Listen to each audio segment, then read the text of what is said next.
Ambalima bamananka mena maliko no ani maliko ka nga folini wali mando be kata ukilingili na bela jele mafu ya mfausi gorola ka fonya na obisimlo kwa biba mananga kuna foni sorole unkeneka mimi na wala lichamanke au ye maliki bare au ani jefa wede kibare au la anga jamana kuntigi Elaj Ibrahim Bubakar Keita abetamala Saudia jamana kolonana Saudia masake uka wele jabi hukumu konana wala saka sega ye surasi utogola kenedo ka kenemi ni asigira senka yenno farafina chenchenka jamana duru kelebolo G5 Sahel o surasi laka ufana bi kenenka Musa Fomba alebina nyefolika nyukula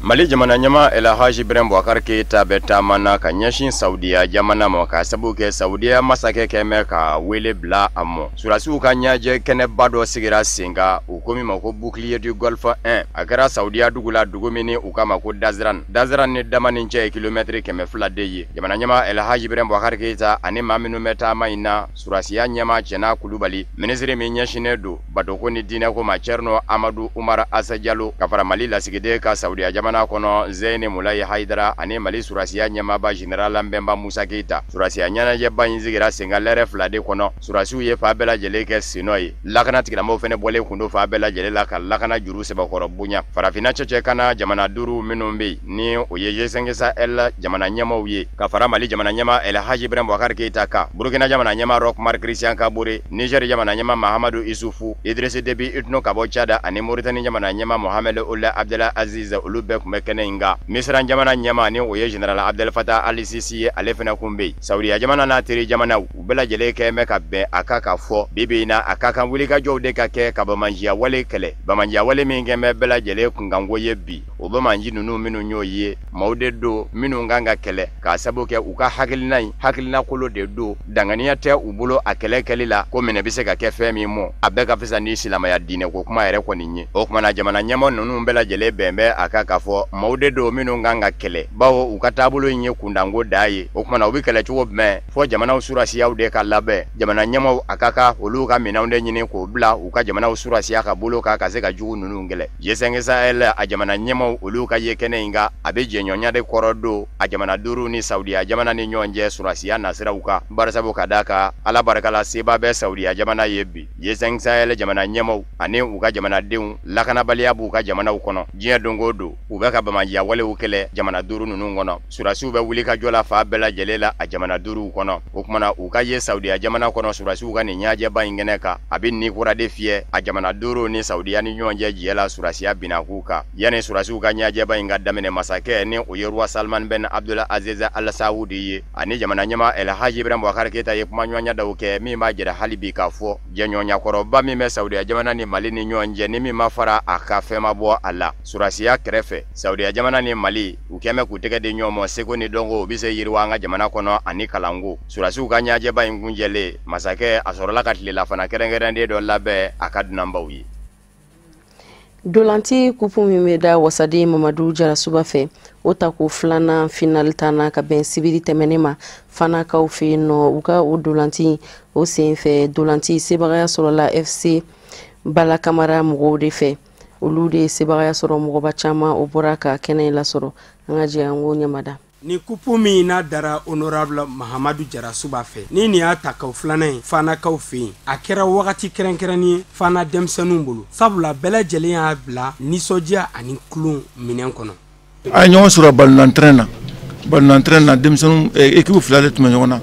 ay équipe do gagnena min gagnena ay ballon temps min fana ma gagné ay fana ay ballon temps mais a ma chance de soro mais akara bunya kono la parce que mo bora robela jula ko bora kabo commune bela mako fana bora ga parti mo bora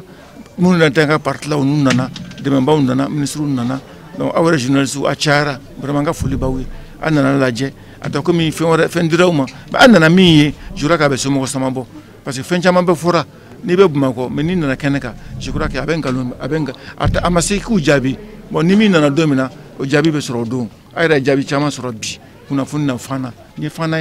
peut-être Jolata au Kajugundi, peut-être Masikita Kajugundi, peut-être Bangota Kajugundi.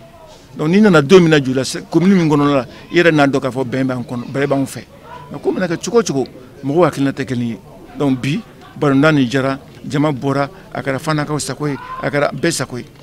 donc o diyara anw ye. nisɔndiya min bɛna wula in na o ye n ye min ye kɛnɛ kan o ye k'a fɔ denmisɛnninw en tout cas ni balontan min dara coupe min dara denmisɛnninw ni ɲɔgɔn cɛ a kɛra fɛn ye min taara u ka jimi sira fɛ k'a sababuya kɛ vraiment an y'a ye k'a fɔ jamaba bɔra stade fara édition fɔlɔ o kɛra salon ɲinan kun ye édition filanan ye n'o ye coupe Mamadu Jarasuba ye n'o ye jolila député ye donc en tout cas n kɔni nisɔndiyalenba don n y'a ye k'a fɔ fana équipe fila bɛɛ jouera ka ɲɛ n y'a yira k'a fɔ fana n ko mɔgɔ si ma perdu en réalité équipe dɔ kɔni ye coupe ta nka jolila jeunesse bɛɛ de gagnera parce que n'i ye jateminɛ kɛ i b'a ye k'a fɔ coupe la bɛɛ de participera o fana farikolo ɲɛnajɛ perte t'a la donc anw bolo a kɛra kunnawolo ye vraiment an bɛ Jarasuba fo a ka nin miiriya ɲuman na. coupe belebele in kɛnɛ kan maaba caman bɔra Mali fan bɛɛ lajɛlen fɛ ka kɛ ko in sariya ye ministriw b'o la ka fara an ka wasadenw kan olu ni fana cɛbaw a n'a musobaw a n'a denmisɛnnin bɛɛ lajɛlen ka na kulo in k'a sɛbɛkɔrɔdiya. an nana bi ka na Jarasuba ka balontan final la nin y'a édition filanan ye ka na k'a yira la k'a bɛ baara min na ale ni hakilina ye hakilina ɲuman de ye sabula bɛɛ b'a dɔn fɛn o fɛn bɛ denmisɛnninw jɛra ɲɔgɔn kan fɛn o fɛn b'a to denmisɛnninw ka ɲɔgɔn sɔrɔ kalo kelen ka compétition kɛ a bɛ tin don u ni ɲɔgɔn cɛ wa a b'a to fana sport ye fɛn min ye a bɛ kɛnɛya di mɔgɔ ma wa o fana bɛɛ kɔfɛ denmisɛnnin caman bɛ yan i b'a sɔrɔ ala kɛlen bɛ ka garisɛgɛ d'u ma ka dɔnni d'u ma ballonko la ne ni ɲɔgɔnna ma kɛ u tɛ garisɛgɛ sɔrɔ k'o talent yira donc ne nin kɛra o b'a to clubbaw ka se k'u recruter fana pourquoi pas u ka ballontan club fana diɲɛ senfɛ bɛɛ b'a dɔn ballontan bi a bɛ min lase maa ma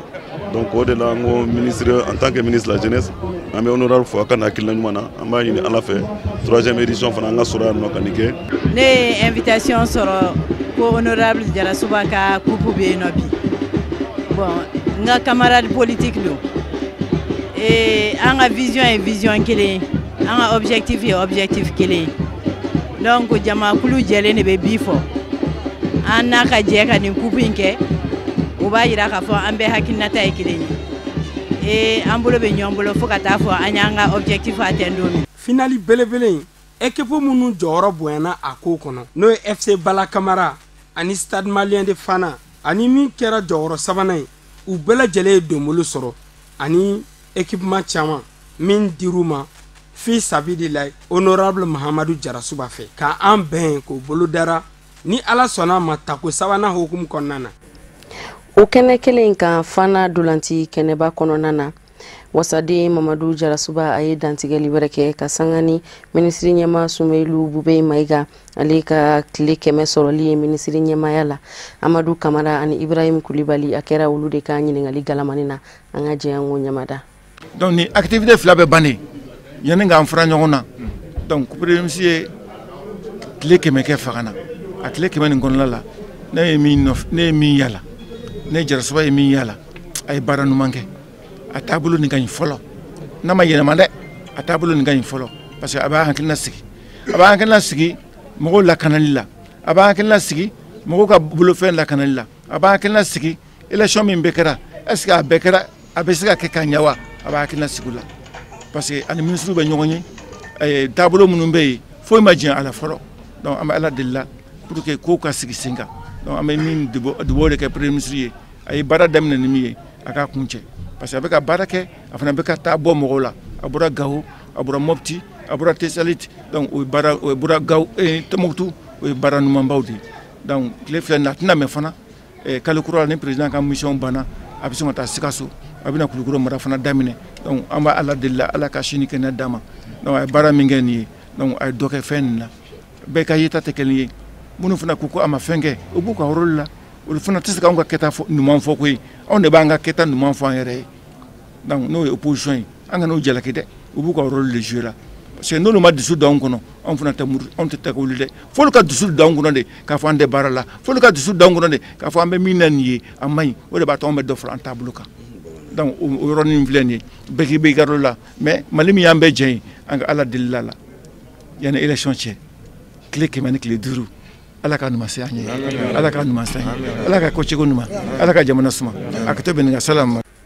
o de b'an sɛnsɛn ka diɲɛ fan wɛrɛ kibaruyaw lasɔrɔ Musa Fɔnba bɛna walawalali k'an ye an ka jɛ an k'olu lajɛ ɲɔgɔn fɛ.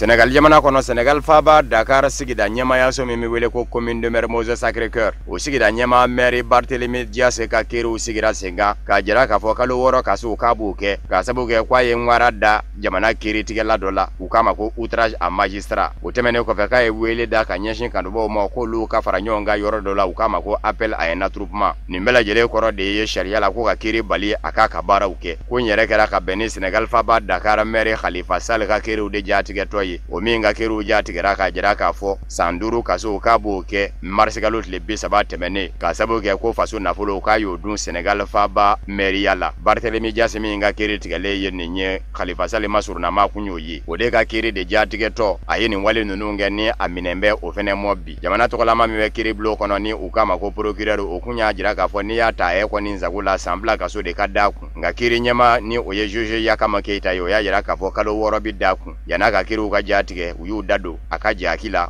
kolu nyefo kwa ye fe minu vo ka nyeshin jamana kiri mo ko nini dido nga nini memene do ka dusu bole de yake kuma ko sambla ti daku ka bi ka kalo woro ye Mermoz Sacré-Cœur commune nyama ni o ye maire Barthélémy Dias ye akala pasaba avocat maître El Hadji Diouf ye ajira ka fo Barthélémy Dias politiquement de do ayida do wati la ko de la ni o ye actualité ye ka bi se ka famu njogo me benga mbanga jamana kono politiquement ti se ka fo ka bi do fo kiri tabulo mo ati se ka fo ka bi do fo wasablo tabulo mo ati se ka fo ka bi do fo jamana nyama ya suka tabulo mo ko kuma na ko ye benga mbanga jamana jumenyi ko ba jira ka fo jako ya fanga Senegal jamana be otle de la bi fanga nyine jakulu nyama bado fene be ko maliki gaku alere ya keme ka jira ka fo abi kambo ani makisali ni nyonje samba fla ani tani ngono ndo jamana ko ndikisi galata ula ale ya jira ka fo nana Barthélémy Dias ko koroma donde a sembe aye dandigelike ka jira ka fo ale bilama dusukun kami ne do ka ye ka fo Senegal jamana kono bi hadama denya hake de be ka buruja ko ni ngoba fe ka dangoli sagu kwati se ka famu chugo shila imana ke jamana nyama ye chugo dado de be ila imanga minu nzagu ngana fora ko jamana nyama e ka fanga kono hadama denya hake de be ka buruja ma shiti se ka fo kibi soko ni mamene ki datugu ko ba jira ka fo benga manga do menga la mana Senegal jamana kono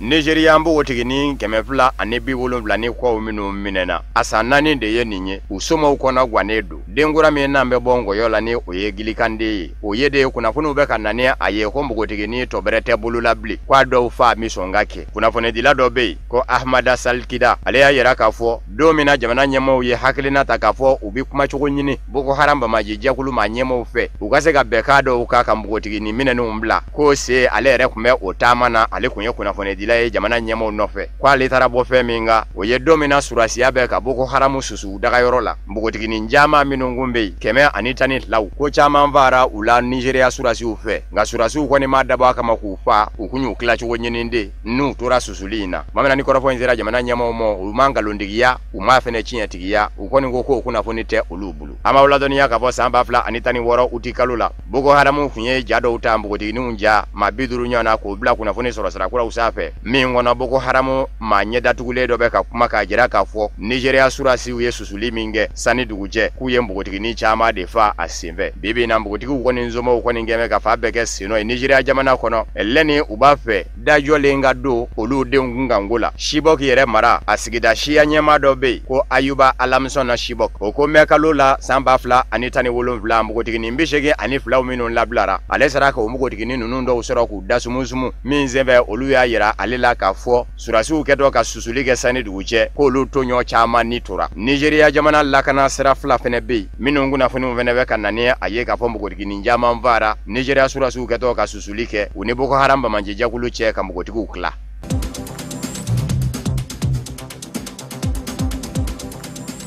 lebe jamana kono jamana nyama ya somi malako do jenselege nani sedige jamana ufe abarata ale de yekulo gweleye jamana kore yamba jamana nyama ya su ne oye toburu ku gouvernement ye akele dishi Marshal Khalifa Haftar ye o Marshal Khalifa Haftar bilama nyete ka sega soro akunga akunjira mbe ka fata me furake yoro la Australia jamana kono ko lu desena kala nyanguma ka blaka tadi Faransi kene ya tigila mo Faransi fa bala Paris kuna foni fenete ka bo Faransi yamba fe minumbi shido mabe malabi lebe jamana kono lu do be k'a jira k'a fɔ Maréchal Khalifa Haftar tɛ nina bilen k'a bɛ ka dugumaw ladi. O bɛɛ la kunnafoni tɛ ka di a kunga. Kunnafonidiso dɔw fɛnɛ n'an bɛ a jira kɔsa in na k'a fɔ labɛn yɛrɛ de bɛ ka sabati a masurunamaw fɛ ka nɔnabila ɲini joona. Barisabu ka d'a kan ko n'a tora ka dɔn k'a fɔ a ye diɲɛ to jamana kɔrɔ yanfan min basigi bɛ ka sabu k'a ka wuli ka jɔw ye ko caman bɛ sɔn ka wuli k'i pɛtɛ ko kura. Jɔnnu ne bɛ se ka kɛ Maréchal Khalifa Haftar nɔnabilabaw ye masurunamaw bɛ ka jate kelen kunnafonidilaw fɛ. A yɛrɛ masurunamaw la a dan tɛ maa caman na nka denkɛ fila bɛ yen ko Khaleda Haftar ani Sadama Haftar olu ye surasi ɲɛmaw ye wa u kelen bɛɛ lajɛlen bɛ u dama kɛlɛbolo kunna Libi kɔrɔ yanfan fɛ. Olu dɔ la kelen bɛ se ka kɛ a nɔnabilaba ye. Dɔw fɛnɛ y'a yira k'a fɔ Awna Al-Forjani maa kana ɲinɛ o fɛnɛ kɔ. Maréchal Khalifa Haftar yɛrɛ ka kɛlɛbolo ɲɛmayaso kɔnɔ o de kun y'a ka koɲɛ ɲɛnabɔbaa caman ye. A masurunama min don k'a ka danaya bɛɛ a ka o tɛmɛnen kɔfɛ u bɛɛ lajɛlen ye siya kelen ɲini u k'a siya ma ko Al-Forjani nka dɔw fɛnɛ ko k'o tɛ se ka kɛ a nɔnabilaba ye bawo o ye banabaatɔ ye bi. Maa wɛrɛ min fɛnɛ bɛ ka bisigi o ye Général Abdel Salama Al-Hassi ye o fɛnɛ y'a ka siya Al-Forjani maa ye. Maréchal Khalifa Haftar ka kɛlɛbolo kɔnɔ ale de ɲɛsinnen don kɛlɛ bincogow ɲɛnabɔli ma u k'a ma ko chef des opérations. Dɔw y'a yira k'a fɔ o fɛnɛ y'a masurunama kɛrɛnkɛrɛnnen ye bawo san 2016 tuma min na ni jamana ɲɛmayaso dɔ baratulen nana Libi ka denw sɔrɔ Libi jamana kɔnɔ ka bɔ Marɔku dugu la u ko dugu min ma ko Chikirat n'u ka bɛnkan sɛbɛn ma ko Chikirati bɛnka. Diɲɛ serike naani setigi jamanaw ye min kɔkɔrɔma don ka na ni Fayez El Sarraji ye mɔɔw kunna Libi a ka se da ye kuru min bɔra Marɔku ka na ni a ye Libi dangandaw la o kɔnɔna ye n'o tɛ hali a b'o Tripoli dangandaw min na maa t'a bolo Tripoli dugu kɔnɔ u kun y'a ɲini ko ni maɲi n'o ye Général Abdel Salama Al-Hassi ye k'a kana bisimila minɛ o jamana ɲɛmayaso kura kɔnɔ a ko a bada kɔyɛ tɛ Maréchal Khalifa Haftar janfa ka taa fara ninnu kan. A ma ladɔnniya fana k'a fɔ Muammar Kadhafi bɛ kundo don min san 2011 diɲɛ serike naani setigi jamanaw fɛ nazarala kɛlɛbolo min bɛ wele ko OTA ni o kɛra Muammar Kadhafi yɛrɛ kundoni labɛn kɛbaa ye ale de kun y'o tulo n'o ɲɛ n'o da ye ka Muammar Kadhafi ka fanga bi n'o bɔra ye maa wɛrɛ min fɛnɛ tɔgɔ bɛ ka fɔ Maréchal Khalifa Haftar nɔnabila ko la o ye Maréchal Khalifa Haftar yɛrɛ mana bɔ yen jalako la min bɛ d'a kan bawo Khalifa Haftar ye Maréchal de ye a ka jala ka bɔ bɛɛ ta ye. Général Abdel Razak Al-Nadouri ale fɛnɛ tɔgɔ bɛ ka fɔ mara min bɛ wele ko Darna Ben Jawad n'o ye Libi yɛrɛ tajimayɔrɔba ye ale de y'o kɛlɛbolo ɲɛmaa ye.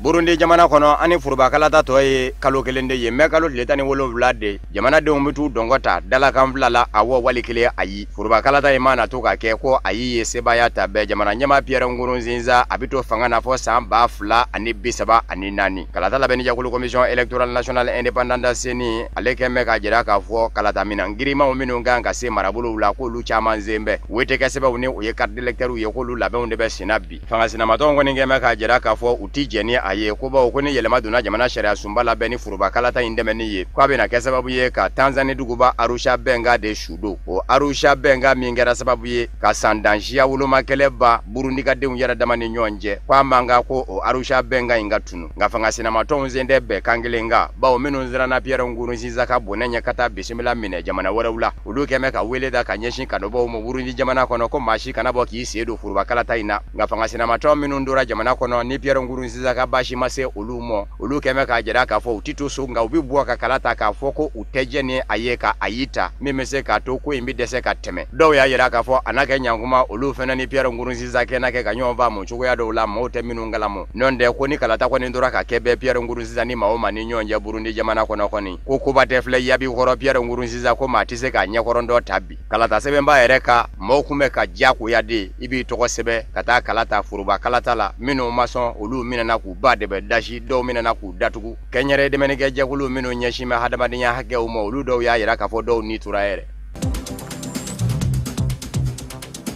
Sananga bi bamanankan kunnafoni sɔrɔlenw kun cɛ jɔn o jɔn bɛɛ lajɛlen de ye dafɛn ye cɛba dɔ binna Mali jamana kɔnɔ Mamutu Tarawele ni u b'a wele ko Bahɔnɔ géométrie kundo ala y'ale ka kalifa minɛ a la ka bɛn kari don avril kalo tile 15 ma Bamakɔ ka si to san 56 la a ka suturalu olu bɛɛ lajɛlen kɛra ka bɛn tarata de ma tamani kɔnɔ mɔgɔba caman olu sera ka kɛnɛ lasɔrɔ i n'a fɔ komi an karamɔgɔba Seydi Sherifu Usman Madani Haidara ka fara mɔgɔba wɛrɛw camanw kan Alhamidu Badini ani Seydou Ɲare olu de kun bɛ sutarali kɛnɛ ka fɛn minnu sera ka sɔrɔ yen seereya la an ka jɛ an olu lajɛ. Inna lillahi wa inna ilayhi raji'un. Ambe bora ala yoro wa metla ka sigi o ala kele indema. Ala ka wele sera Mamutu Traoré ma ni chama kumba fama bahono. Bahono ale kera maye muntu nche sirilendo hine ani jigiya matarafalila ka nyeshi a adama de nyogoma. Wa akanyena maya kono aya seko beke togomina abodugu tamani obseka tanya chokomi. Wa aka chesri do tumbelendo ben ani keleya obseka sabati chogomine tamani. Mamutu Traoré ka nyuman keli. Nyuman mini dantala o madogo tamani konfe. Wa abaraka nyo ateriu ani jamana fama mino kume janaza keneka oluka sheria kan bolla bawono kan nyuma wale oka Kramgo Haidra ya befo ka ko se ka foka ba nena e sanfla de kenyonka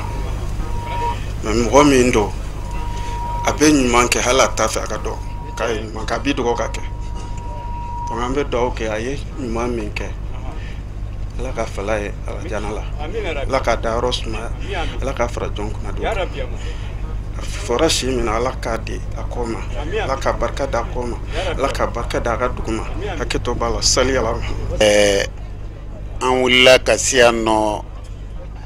kada ka ambalma ke muntara anya don joro mumbala yan nintasien fulo amba me awa fukata se bima togo mumbala aire ya ka barake bara inde anasiya ambe dobuta tabagai alaka hinala alaka darosma alaka kabru noro ayan ko kirimuna alaka nya abulo anna bena je muna lakan yere nya kanta do makuno ko alaka jarabi mizera Mamutu Traoré ka bani ko angana foli lala angana Chéri Ousmane madani fo ala alebe de dogo kado ko ala ka hinana ko ala ka yafama ko ala ka fara mo to joma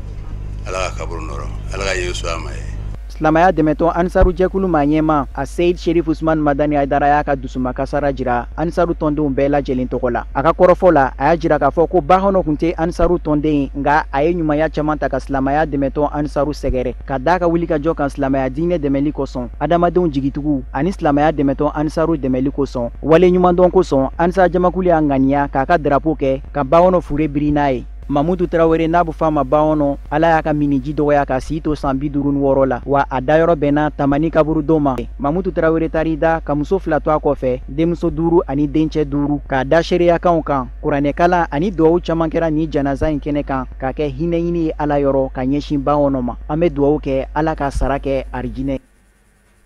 Amina ya rabi ala ka hine ani nema dani silame furu bela jelenka ode be dansigi ke bi bamananga kuna foni sorole na munu sera ka faranga nga ka benini kumanyi kuna foni disonya mawaso fe kala se auma au ni che au kanya madalula au kambela selina tani ala sonama